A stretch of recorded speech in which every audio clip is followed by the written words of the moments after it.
Alright guys, we're back. Dirty Rides out here in South Carolina in the Snowmageddon.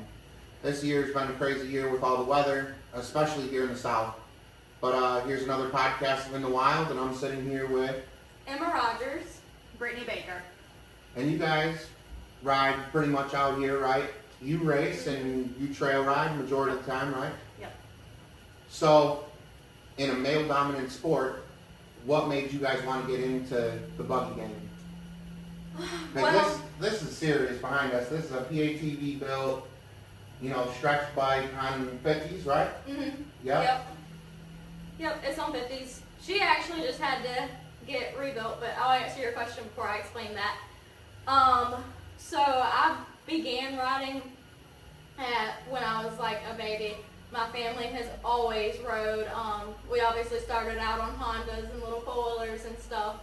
So we've been riding literally my whole life, and we didn't really start getting into the big mud world until probably a few years ago.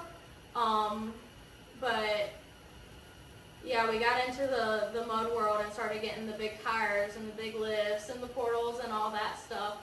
And we started venturing out to the big parts, and we have a lot of fun doing it. So it's really something I've done my whole life. So when you started out, what was considered a big tire? Like when you first started in the mud game? You're talking about when I was like real young? No, like a couple years ago when you started venturing out to the parks and... Oh. Or did you just jump right into 50s?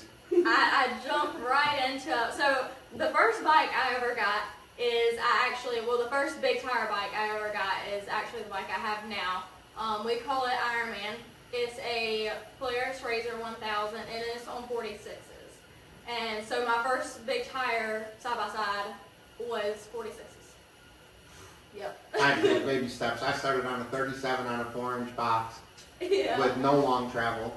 Then I went long travel, and then I was in a predicament because in Kentucky where we ride, the trails are so narrow, and there's not a lot of like deep, nasty mud really. Yeah. And I didn't start at a young age. I jumped into a Razor in 2020 during the pandemic, and I found it just a way for me and my wife to get away from the kids, go for a weekend trip somewhere.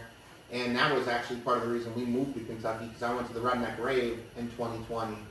And then I realized how much fun riding like at a park was, because in Wisconsin, you have like national forests that just have trails cut through them.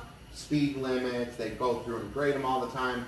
So when I first bought my first one, I was like, man, this is kind of whack. Like, I'm not really a big fan of this. It's a bunch of money. In Wisconsin, you can't drink on the trails either. Really?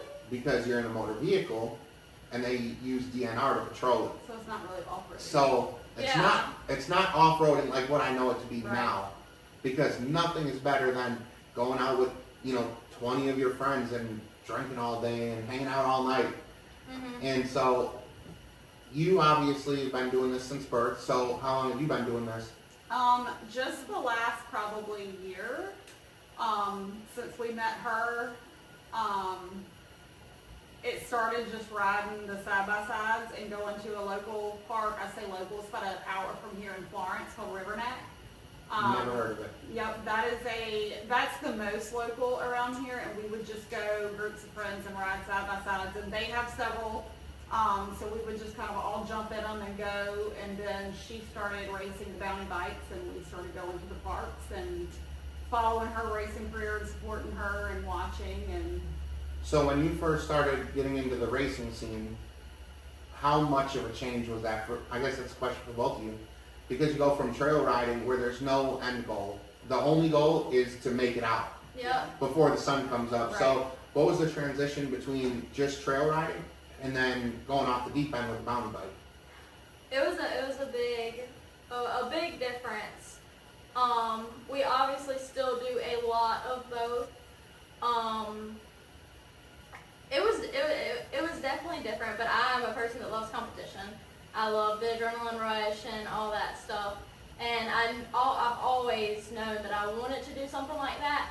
But the bounty hole races aren't that well known to just anybody. So it was more of like, I knew what I wanted to do in my head, but I didn't know there was actually, you know, something out there that I could do. Sit down. So, especially like with the bounty hole stuff, like it's only been on the come up now for a couple of years. Do you guys feel like the show Mud Madness like boosted the trajectory of the show or of the bounty hole racing? Mm-hmm. Because there's the Riding Deep series, there's the Southern Bounty series, there's Battle of the Builds, and I'm not too sure if there's anything else like it anywhere else in the country. It's pretty much on the East Coast and in the South. Yeah. And then you have a couple of events that'll do like Off-Road Mayhem in Kentucky. They do a bounty hole, they do a bounty course, and then a little bit in Missouri out at Pikes. So do you guys feel like the show has accelerated where the sport was eventually going to go? Yeah, I definitely do feel like it did. So the series that I race with is King of the Deep. I started out last year with them, and they're great people. It's a great community. But yeah, Southern Bounty Series. I like Southern Bounty Series, but I think I'm gonna do some Southern Bounty Series this year, but stick with King of the Deep. And we actually have another local park. I don't know if you know about it, but it's Savage Trails. That's doing it's in Georgia. So the reason I know about Savage Trails is Grim Razor. Oh yeah. Mm-hmm. So funny story. Last year at OPE, he was there and he was committed to the rock scene. Mm-hmm. Committed, and I respect him for that because I don't do the rocks. Period. My buggy now, after I just paid this last invoice, is up over a six-figure bike now. Yeah. Because I've done everything wrong several times to get it to where it is now.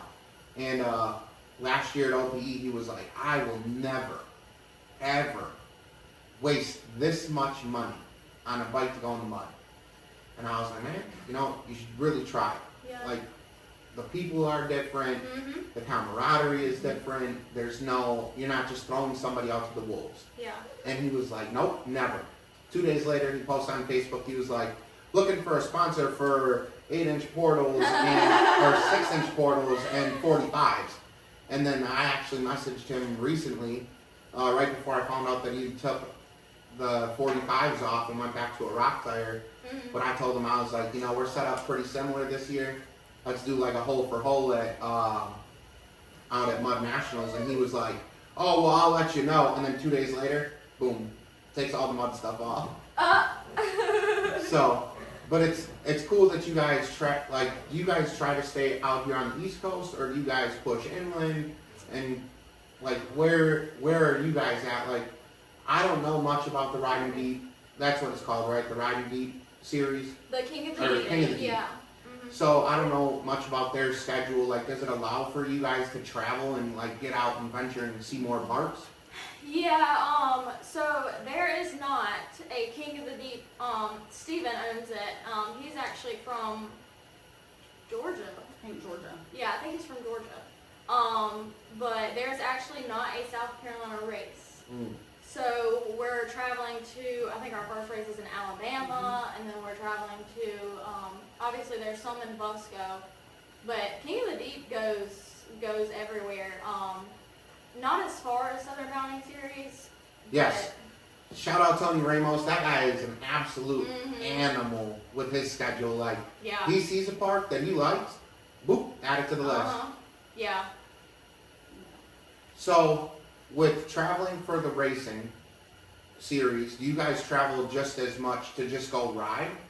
Or is that like on the priority list? If there's a race this weekend and a big group ride next weekend, let's say you're going to race this weekend at, you know, one of the series that you participate in, versus like going to Busco next weekend for the spring one's called Mud Bash? Yeah, Mud right? Bash. Yeah, so before I started racing, you would not catch me missing a Busco Mud Bash. So it's great now because Busco, King of the Deep races at Busco. So, but to answer your question, if there was a race one weekend and there was a huge ride that I really wanted to go to, I'd probably still race. For many reasons, just because I want, the points races and stuff like that. I try not to miss a lot of them. And honestly, as much as I love just trail riding and hanging out with friends, I love racing. Yeah. How about you? If she's racing this weekend, but there's a party next weekend, where are you going? Racing. Racing? Mm-hmm. Yep.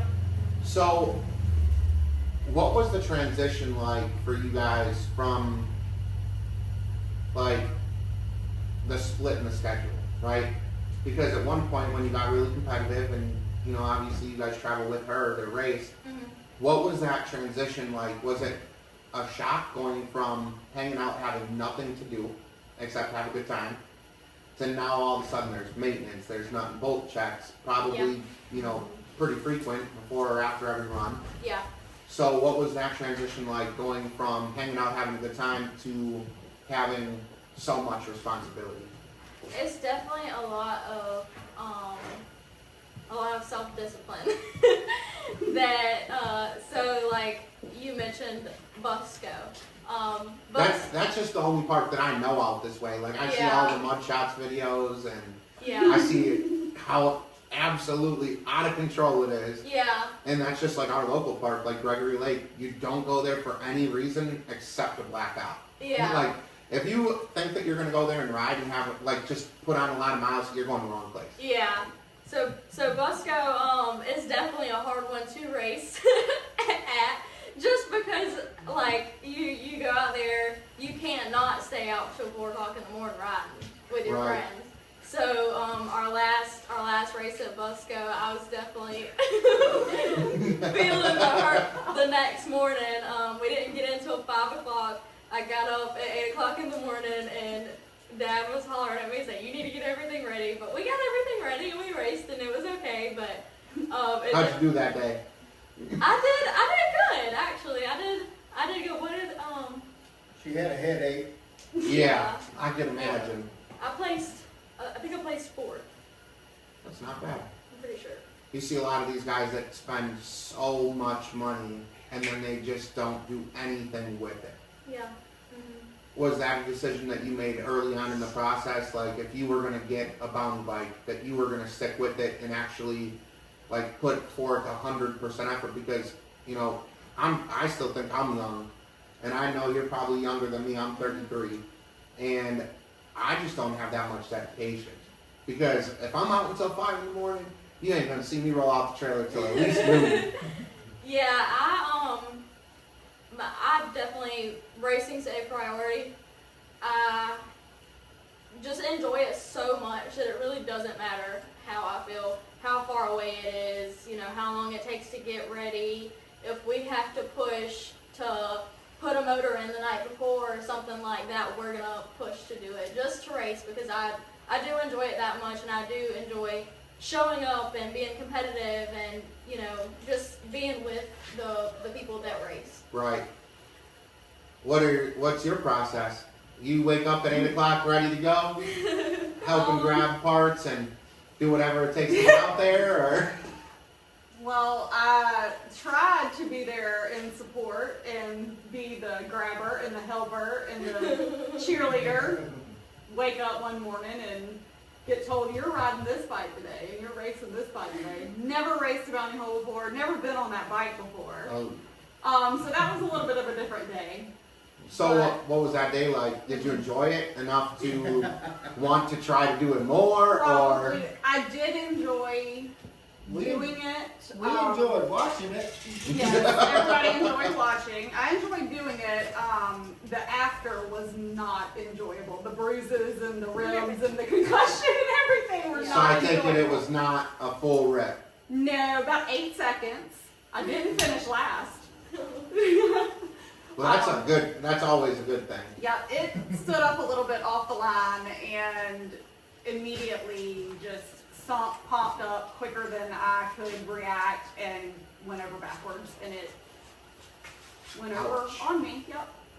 So that was pretty much the end of the racing career. that was it for The me. start and the end. I'm too old for that. I'm a lot older than Emma is, so I think we're gonna put her down on a small tire. yeah. Small tires are fun Yeah, we're too. gonna run the assassinators on her next one so she can I just. think I'm good for the errand girl, the photographer, the videographer, the cheerleader. I think I'll stick to that.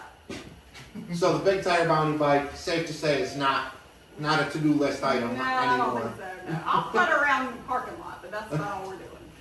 Yeah, we got a lot of people back home that's about all they do. They Yeah. spend, $130,000 and get this decked out machine, and they're like, "Yeah, you all go have fun. I'll be out here." It's like, see What'd you you buy guys it for? tomorrow or the next day. Yeah. Yeah. So where's the furthest that you guys have traveled to either ride or race?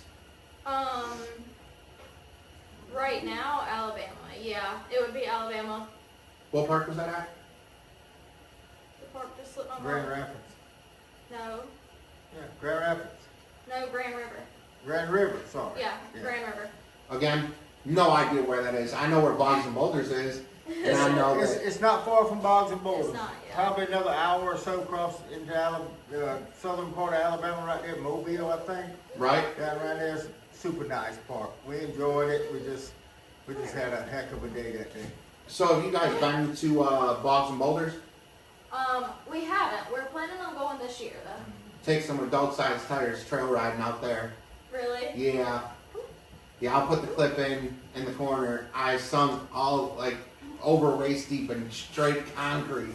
And we were in my buddy's KRX bone stock on 33s, and it was after the bounty course out there. I went to bounty course 11 a week after my motor popped, so I didn't have adult-sized tires. It wasn't fun for me at all. Yeah. It was a great time watching the bounty course racing, but trail riding just isn't my thing when I'm in the back seat. It's just not comfortable. Yeah. I'm 6'2". I'm not in the back seat kind of guy. Yeah. And Bogs and Boulders, they have a really nice store there. They have really nice showers. The parking lot's really nice and upkept. And in Kentucky, that's one of the hardest things that we battle because there's so much rain and erosion. So if you have a smooth parking lot today, 2 days from now, it's going to look like a river ran square through the center of it. Yeah. So, A lot of our friends go to Boggs and Boulders. Yeah. And we just kind of got into the racing and been, hitting every race we could just get from mid-year on to the end of this year. But next year we're gonna check them out. We're definitely going. do you have any interest racing in something like the bounty course? So I have done one. I'm not too interested in it. I like the straight bounty holes. Yeah, it was definitely rough on a lot of bikes last year. Yeah. The big tire side-by-sides, I think it was like 50s and bigger, were in their own category, and they literally started a graveyard right in the center, and everything was broken. I think there was only 2 machines that made it through the bounty course in Yeah. one piece. Expensive day.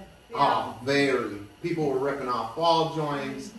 I think a guy actually tore an A-arm completely off the frame with the bolts and everything, and he just left the group chat. I left the group chat. It was gone. Yeah, can I introduce Mia? Yeah, absolutely. This is me. This is, she comes everywhere with us. She came to Alabama with us to race, and she enjoyed it. She rode on the back of the race bikes to the pit area where everybody parks.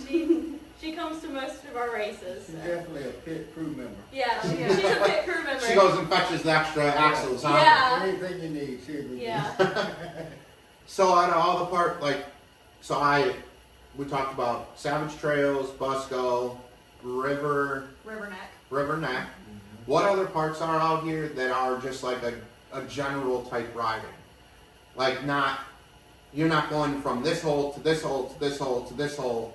Like, do you guys have a lot of trail riding out Yeah, here? Carolina Adventure World. Carolina Adventure World. Carolina Adventure World is more, like you were saying earlier, it's a small tire, rock climbing type area. It's very dusty. It's not, I'm out. it's not anything that I enjoy. It's a great park, But you have to have certain We're not set up. for equipment, to go there. that. Right. Yeah, as soon as I made the transition from 6s and 44, from 4-inch portals to the 6s, that was pretty much it. I rode the mountains one time, and the only time, I swear, I do a nut and bolt check every ride. Go in the garage, do a couple burnouts. If everything's still good, we're good. Yeah. And I didn't check the oil. The ride in the mountains was my last time I'll ride in the mountains. That's what happened to you with your Polaris 850. Yeah, so we She was on portals. and we everything. take some West Virginia trips up in the mountains. We obviously don't take the big units that we have, but we do have some units that we take up there. Well, how many years ago? A few years ago, we went up there. Before I got my razor, my big tire razor, I was on a 4-wheeler. It was on 35s with 6-inch portals, and I took it to West Virginia. Yeah, it had a lift on it, and it was pretty big to be a 4-wheeler in West Virginia. I was the only 4-wheeler on portals up there. They didn't even know what they were looking at. They was, what in the hell? Yeah, I was, funny story, I actually had just got out of a 2-cast.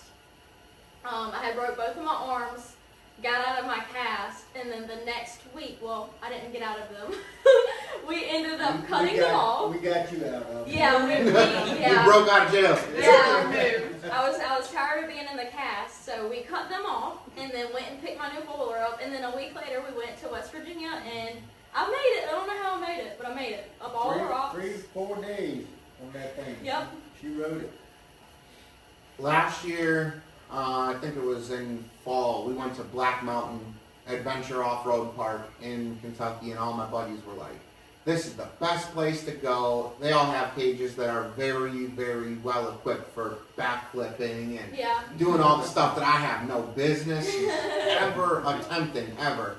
So I ran a 370, and then I went to an XT400W. And so all my buddies were like, oh, we gotta go here, we're gonna have the most fun. We pulled up, and I'm like, so, y'all gonna get after it? And, oh, absolutely not, because that was all of our first time going there, and everybody chickened out at the last minute, and I broke a front diff, I broke 2 axles, I think, but the portal machine was way better there than everybody else, even though I didn't have a rock tire, I didn't have any of the stuff that they did at all. Yeah. I just put music in my stuff, have a cage, and that's it. And portals and tires. That's it. You was on BKTs. Yeah, I was on BKTs. She was on BKTs, 35s, and portals. And she was the only one that made it the whole weekend, really. We pulled a couple back to the camp. And the one we was worried about so much, she just, she made it through. What kind of riding do you enjoy? You enjoy the mud park stuff, the party stuff, or the trail riding stuff? The trail riding. I mean, mud parks, trail riding. I don't enjoy getting wet and cold. That's just Other like than my that, wife. That's my cue to. As soon as she gets I'm cold, gone. Yeah, she's out. She'll bail on you. If she Yeah, gets, if I'm cold and I get wet, I'm done. if there's a slight I'm breeze 110% bailing. and she gets wet, that's it. She's out. Done. Done. But it is what it is. It's part I of don't the do game. well cold, but the warm weather riding is my favorite. I mean, I'll get out there in the sun. That's my favorite time of year. So. I'm a very fair weather rider. I like riding from like March in Texas to June in Kentucky. And then I go out, on my friend's boat or whatever from June, July, August, September. And then, if I don't pop my motor the first weekend of September, then I like to ride, throughout the fall. But it's definitely a learning curve. Like when you go from just trail riding and rock riding to mud riding, like everybody thinks, oh, you just hold the steering wheel, drink a 12-pack and hold on. Yeah. What are some of the things that you Why not? Well, you got to have some kind of control because you don't know what you're getting yourself into. Oh, Next thing you know, Some you're understand sinking. that, some don't. I learned the hard way. Last year, Mud Nationals, everybody was by the beaver pond, and we were well beyond operating a motor vehicle. And all my buddies, they jumped in, and they're like, dude, we're going straight through it. And I said, yeah, we are. I got about 3/4 of the way. Water came up into my snorkels, flooded the whole thing, and then we spent 4 hours trying to get it back to camp. I'll do it. Have you ever subbed a bike? I have not. She is a I've pro sucked at plenty it. of them. She is a pro. I'm the opposite of Brittany. I don't mind getting wet. If I'm riding, I'm Nope, happy. she's swimming. I can go out there. I can swim. I can get wet. It can be freezing cold. I How don't many care. I times like. have you rolled your side by side over? I've rolled mine 2 or 3 times. Oh yeah, I'd never be a passenger ever. Yeah. That scares the hell out of me. Yeah. No thanks. Yeah. I've definitely We have a video of the last time it rolling in a pond. She's climbing out of the passenger window In a while it's pond? rolling. Beer Definitely in out. one hand, vape in the other hand, sits on top of the tire, holding her beer up. It's spinning. The tire's spinning, and all she cares about is she's got her beer in her hand. And got out The and thing talked is trash. underwater. Yeah. Got out and talked trash to somebody else, and she still goes through it before them.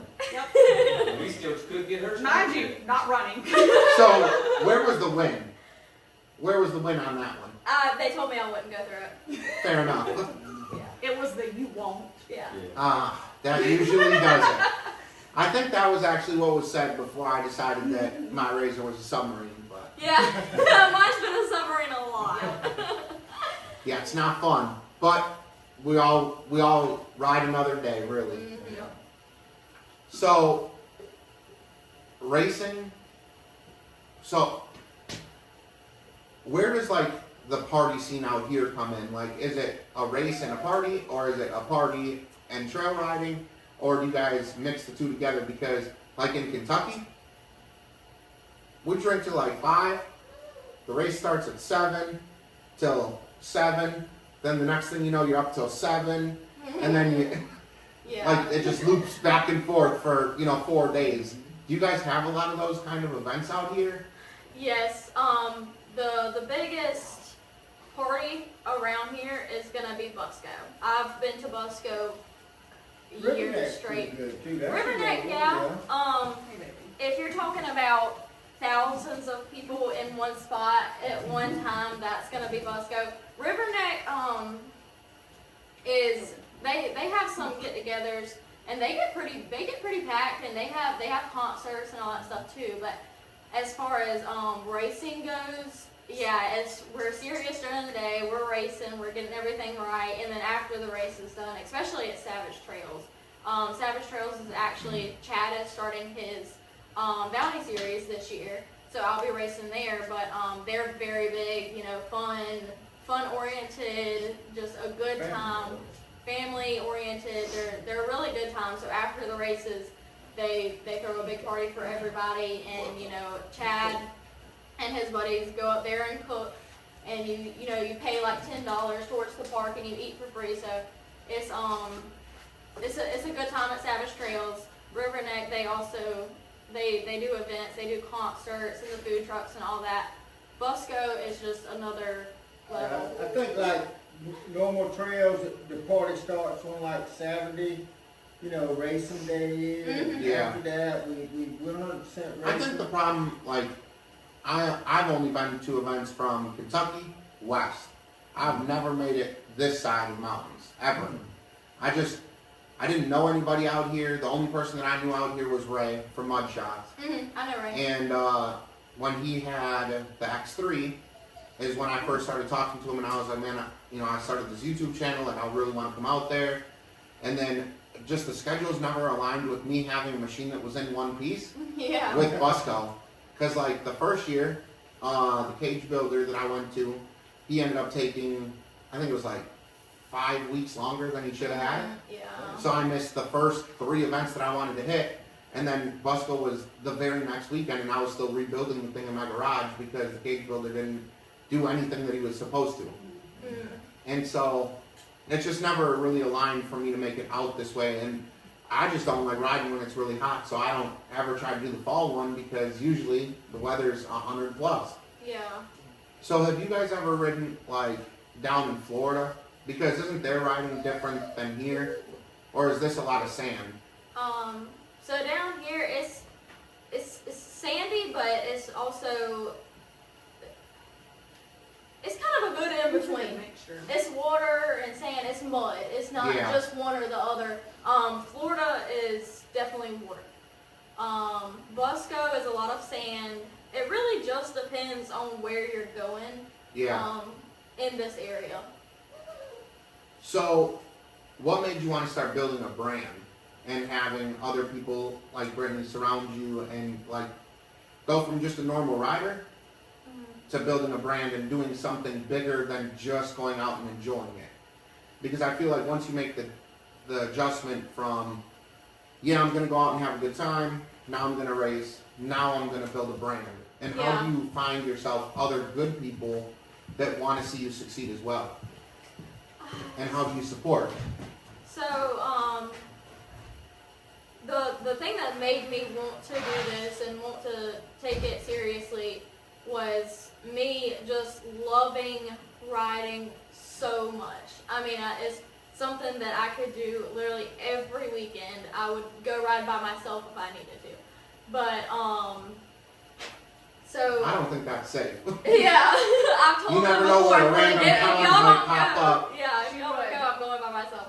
But it's a lot different. It's priorities with building your racing career, finding out where the races are and all that stuff. But it's not hard when you love Thank you, sir. what you do, if that makes sense. It makes it easy because I enjoy doing it. It's not like a job. It's more Right. of like something that I want to do.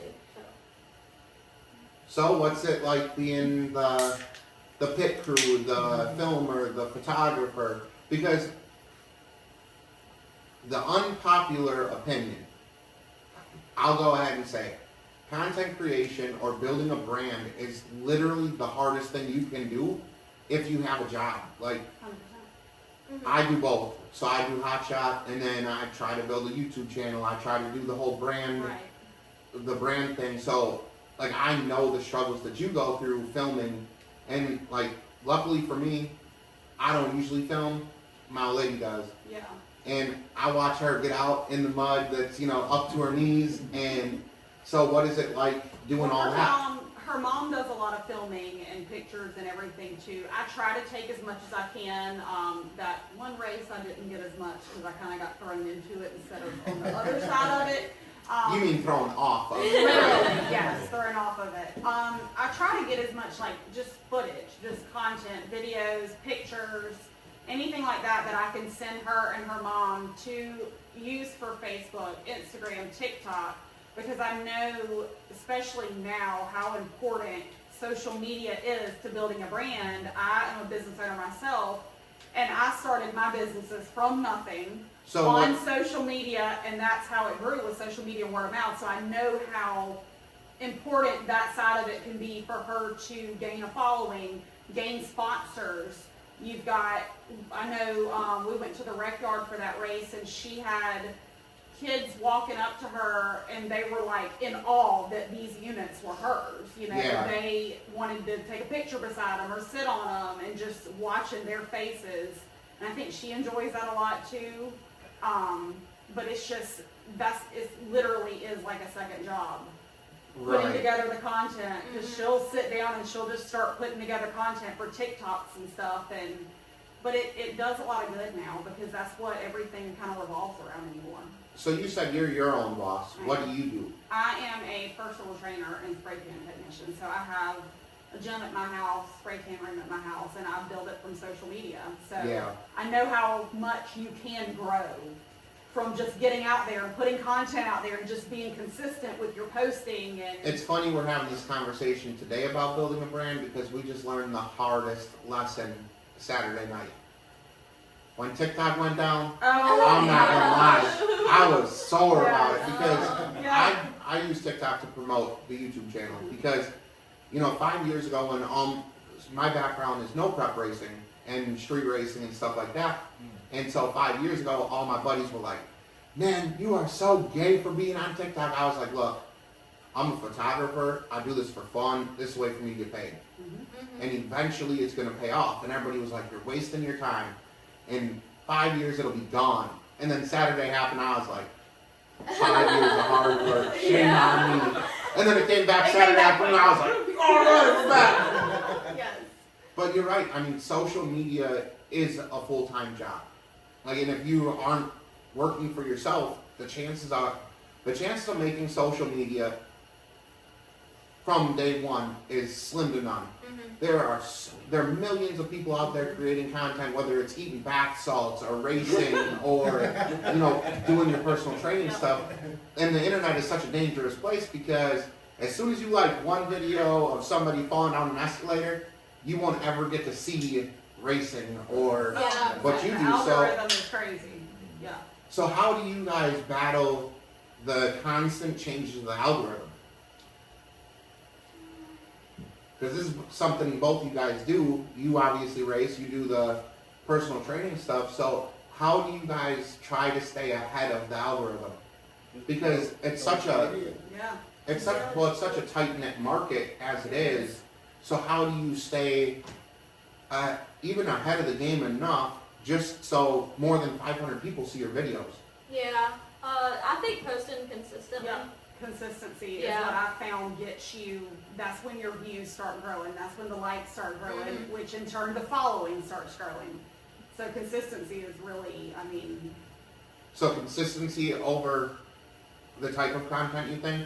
Or does the type of content matter? I personally don't. I think you could put a video of anything on the internet, and if the algorithm is right, just it's gonna take off. I mean, because I have like on my personal page, the most random, different videos will get the crazy amount of views or the crazy amount of likes, and they don't have anything to do with each totally different subjects. Yeah. But I mean, with the racing too, you can have a video of one of us flipping over the handlebars of something. Around here, there's always some crazy shit in videos. Yeah, or somebody, pulling a canoe with a side-by-side through the snow.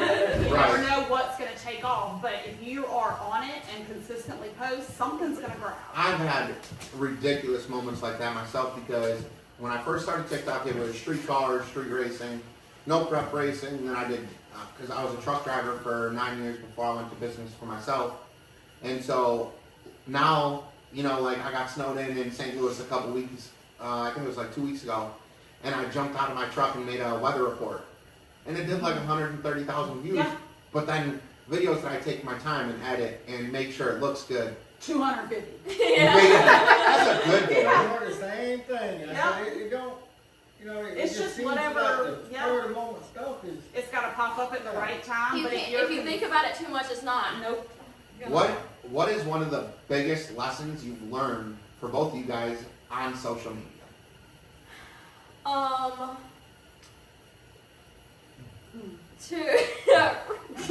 To hold my tongue. To not give in. To stay out of the comment section a little bit. bit. To not give in to the ignorance of people. Like, I just, don't read the comments.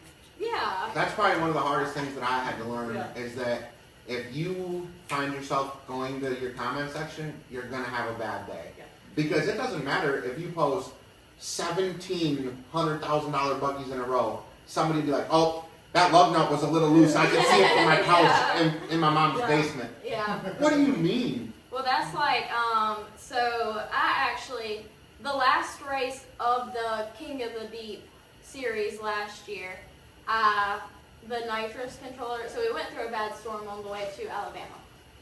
And the nitrous controller on Tipsy got water in it, so the nitrous, it was just messing up. So we got there and we tried to fix it. We thought we had it fixed. No, Mimi, come here. Come here, come I'll here. bet you, but Come here. She don't know She wants to be personal space. center. Yeah. She has no boundaries. So, she said, I don't know what's going on here, but it seems like I need to be here. yeah. So I got up to the starting line and I got 2 runs that time. And the first run, so the course was like a hill and into a bounty hole. So I told myself and my dad on the first run, Mia. I told myself and my dad on the first run that I was going to try to ride the hill down instead of jumping it. Nobody was jumping. And I was watching everybody else, obviously. So I rode it down, and it hit, and it stopped it completely. So then we thought we had it fixed. We pulled it out. We thought we had it fixed. The second run, it was the last race of the season, so I was like, I'm gonna just full send it. Right. Tried to jump the hill, and went. I got the momentum up, and then everything shut off in the bike. So I went head first. All power, Yeah, lost all power, and then it flipped over on top of me. I flipped forward, got pinned under the water, and a video, not that I had posted, a video that somebody else had posted, of the flip went viral, and it was only on there for about 12 hours. I think I've seen it. I'm not gonna lie. The comment section Was probably ruthless. awful. My Yes. buddy Waylon, he has a PATV built, big tire, 50s, nitrous. I don't know who your tuner is, but Kevin Berg tunes his. Yeah. And similar story happened to him. He was at Battle of the Builds, and the last, I don't know what you guys call it, if it's a jump or berm, Yeah. but he rolled over it and he went over his handlebars and it trapped him as well. And the comment section is ruthless. Yeah. But it's usually the comment section is filled with a whole bunch of people that have never done this. Right. Yeah. And they just want to flame somebody on the internet just so they can get 20 clicks on their comment. And then they're sitting there and they won. But they don't understand like how that destroys somebody that, just wrecked, or, the parents or the supporters. Yeah. You're standing on the sideline crying because she's under the water, the bike's disappeared underneath the mud, Yeah. and they're just roasting away on the internet, and Yeah. they have no shame. Yeah. They actually, plenty of people were commenting, saying that I was dead. That's Like, a little They extreme. were telling each other that I was dead. And then somebody'd be like, is she dead? And they'd comment back, yes. I was like, okay. And then, no, it wasn't she, it was he. They said that I was a little boy. They said that I was 12 years old and that I was dead. So I was like, it was very interesting reading the comment.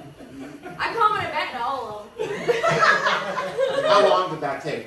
A good while. It was worth it to you, wasn't it? Yeah. But then it got deleted. They didn't get to comment back to my comment. I was waiting on it. But they didn't get to comment back to my comment.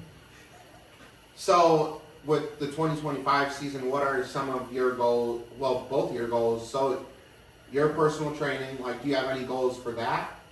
Keep growing. Growing? What's your goal? To grow with social media, to get better at it, to learn more about it, and Stay out the comments. yeah, stay out of the comments. To Keep them boys. To grow with my business too, I guess you can say work for myself. I'm an esthetician. I work here in Sumter, so I'm gonna be 100% honest. I have no fucking No clue. idea. So if you want to go ahead and explain a little bit, I mean, I've been driving trucks Hey, pretty much since I graduated high school. This is the most 180 you're ever gonna hear. Tell Yeah. them what you do normally. Yes. yeah. So I do makeup. I do. Well, why? Lashes, facials, I do lashes, facials, eyebrows. yeah, everything like that. Everything to do with being beautiful, All being the pretty. pampering. Yeah, pageants. I do pageants. I do all that stuff. So, And then she jumps in the mud. yeah. And I'm very good at my job. I've been doing aesthetics for 3 or 4 years. I actually graduated high school at 17 and went straight into college, and graduated from college when I was 18 and started working for myself shortly after. So What made you want to be a business owner at 18? so with aesthetics, it's not as hard as people think. It definitely is hard, don't get me wrong, but it's not as hard because I can go in and I can booth rent from people that own a building, and then okay. pretty much have my own business. In So somebody you get else's. to basically be like a subleaser of Yep. of a building instead of buying the Yeah. building. But it's definitely not easy by any means. Building your clientele when you just turned 18 off of, which I have done pageants my whole life. So I did have a little bit of a name in the beauty world, but coming straight out of college, being 18, not knowing anything about business, it definitely was hard to build clientele. That's something that I'm definitely want to get better at in 2025. I love what I do. I love racing and I love my work. So I definitely want to prioritize both of them things in building. So for both of you guys, do you guys feel like your career choices have opened the availability to go ride? Because for me, like to go to Mud Naps is 16 hours from the house. Mm-hmm. So if I commit, I'm committing a whole 7 days. Like if I'm gonna do it, I'm gonna go all the way because I don't want to, like, obviously I travel everywhere for work, so I don't want to be in St. Louis and Papa Tellyer. Yeah. And now I'm supposed to load the bike in 3 hours, and here I am stranded, in St. Louis. So do you guys feel like your career choices have allowed the privilege of taking the extra time off? Because in the mud world, there's no such thing as a normal job, I feel like.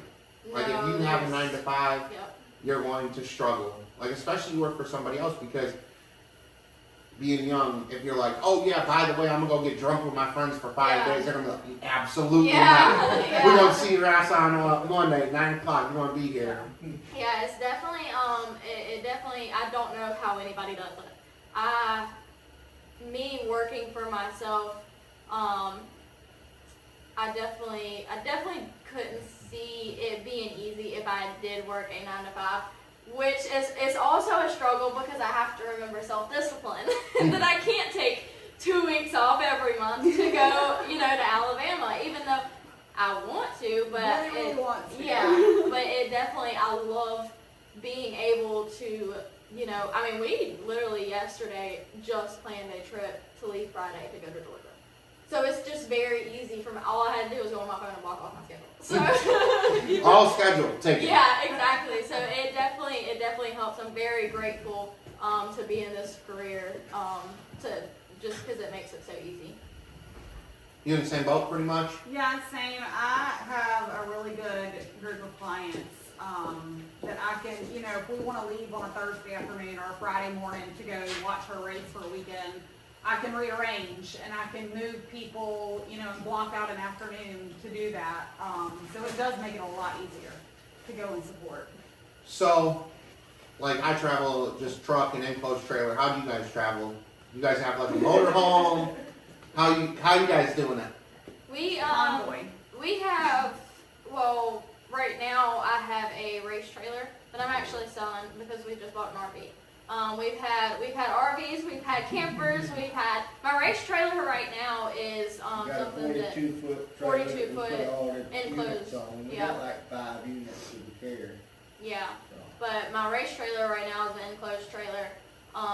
It's good for when I want to go and, my whole family, Dad, Brittany, and them have something to do. I can load up my RZR in the race trailer. It has a bed in there, a bathroom and stuff, so it's easy for me to just go somewhere. If I'm meeting, one of my buddies from North Carolina or something, hey, meet me at this park, all I have to do is load up, get in the truck and go, so. It definitely makes it easier. Mm-hmm, yeah. I didn't know what I was missing out, so when I first moved to Kentucky, we would only go to off-road parks that had cabins. Oh, yeah. And I was like, I'm bougie. Like, I'm not sleeping in a tent. It's 105 degrees outside. No. Yeah.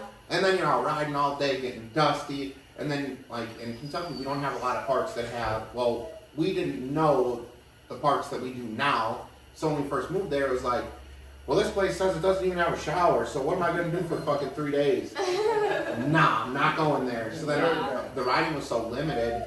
And do you feel like, that's another thing, do you guys feel like having the shower and the bed and everything in one unit, you guys think that allows you guys to travel more?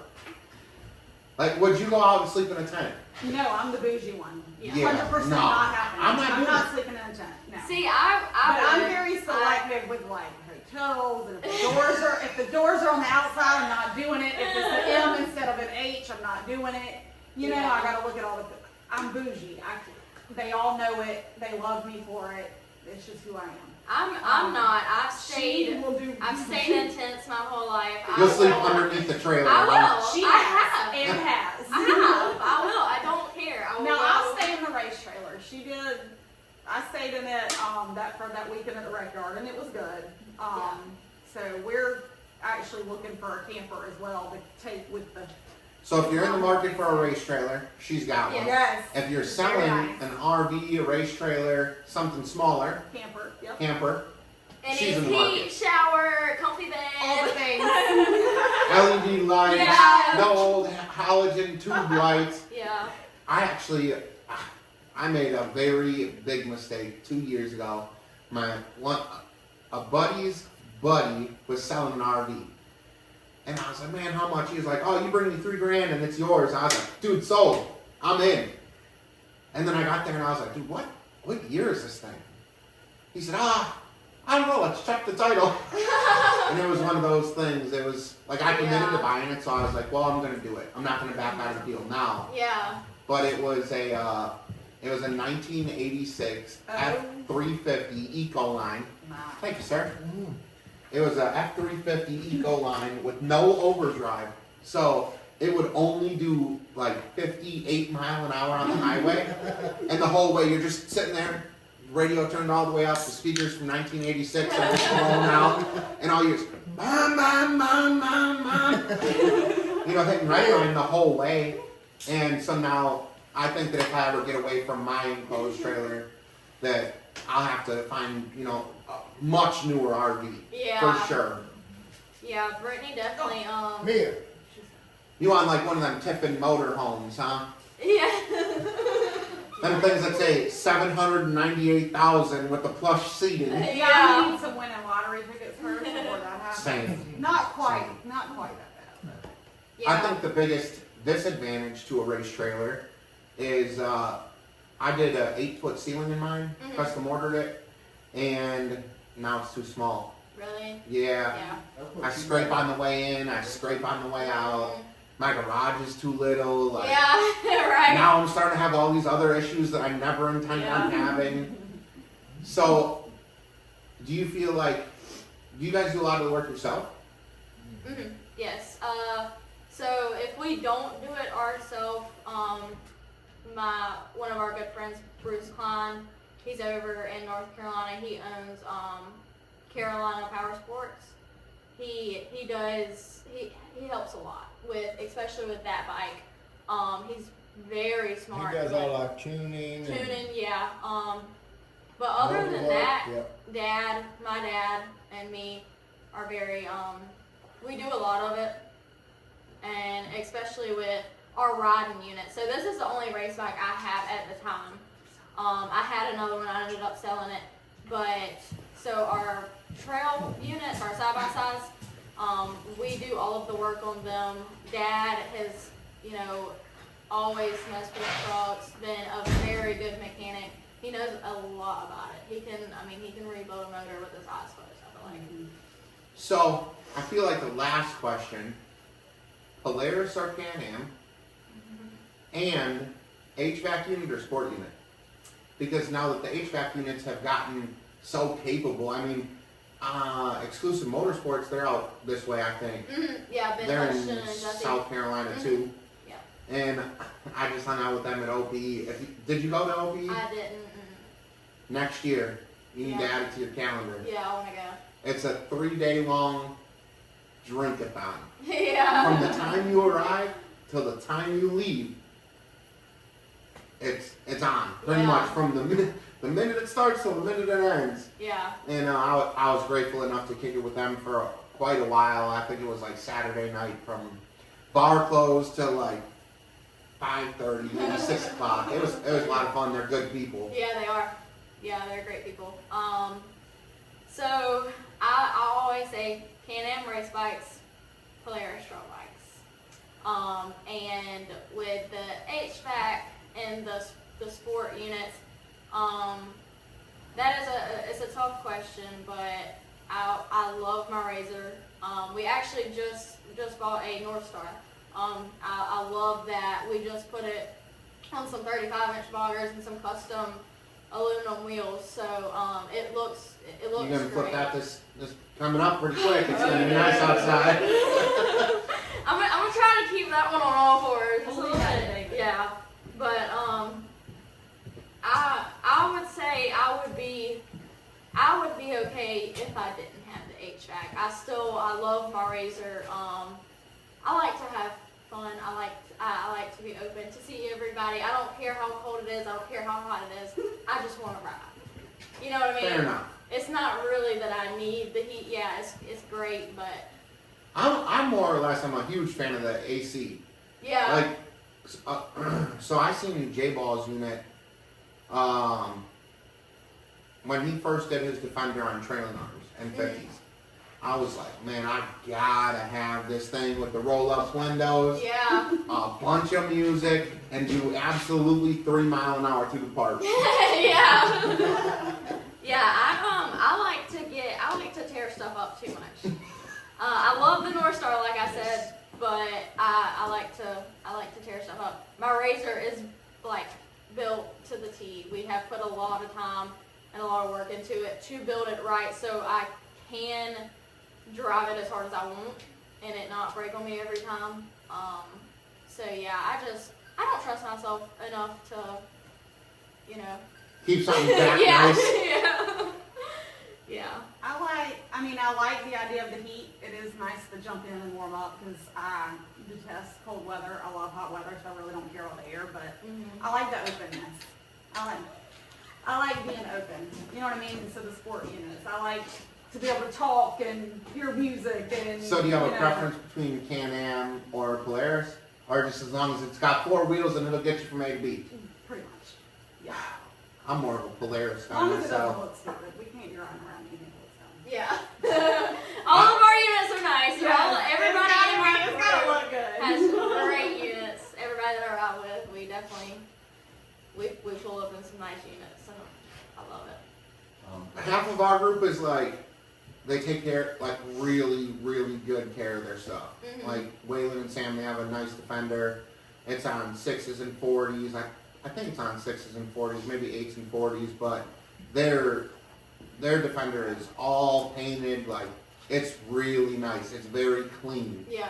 It's the classic Defender build that can go through anything. And then I got buddies that will literally not change their oil all season. And then the last ride of the year, they're like, man, this thing won't stay running. And then they pull the oil pan and see that their rod is now welded to the crank. And they're like, well, I don't know what the fuck happened, but where's the oil? Yeah.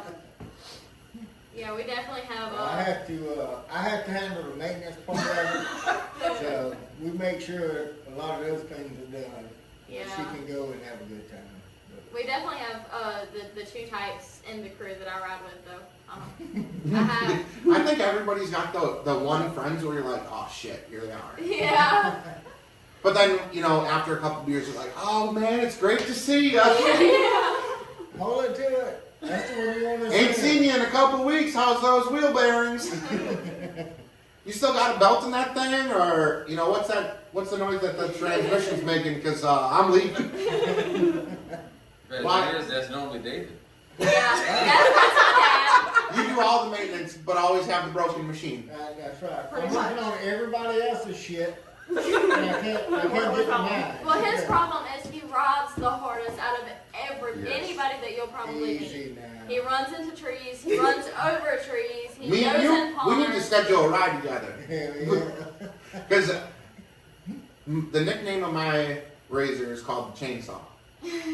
Because about a 6-pack in, there's no more trails. I am the trail. Yeah. He's still cold sober. Yeah, he'll do it. He'll do it need a sober. 6-pack for that. Sober, I'm like, man, I spent so much money building this thing. I don't want to wreck it. And then, after the concert or after the party, it's like, all right, you guys follow me.